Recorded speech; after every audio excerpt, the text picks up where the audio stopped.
To renovate or not to renovate? That's the question.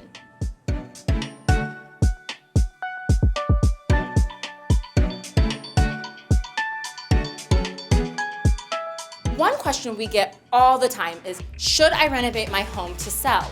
In most cases, my answer to that question is no.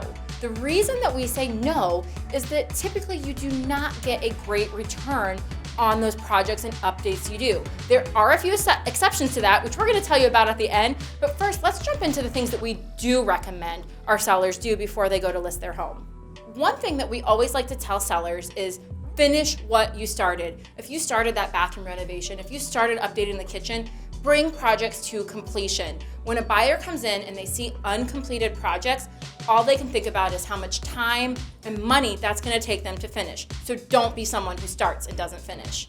Another thing that we always tell people, if it's broke, fix it. So if you know you have a leaky faucet, if you know you have a cracked window, any other types of things that you know where something in the home is broken, go ahead and fix that before you list. Those are things that are going to come up on a home inspection report. And the more things that come up, it starts to let buyers feel like a little uneasy about everything. So if you can take care of some of those things up front, it goes a long way in creating buyer confidence down the road.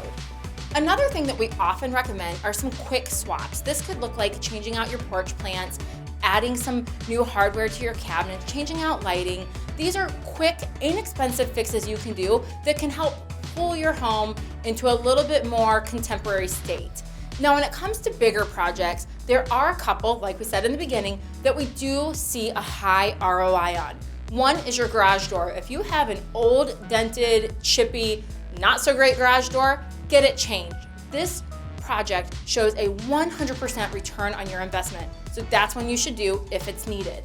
I'd love to know if you agree with these points or what you think of this, so comment below, let me know what you think, and don't forget to like, comment, share, and subscribe. We'll see you back here next week for another episode of At Home with the Clockmaker Group.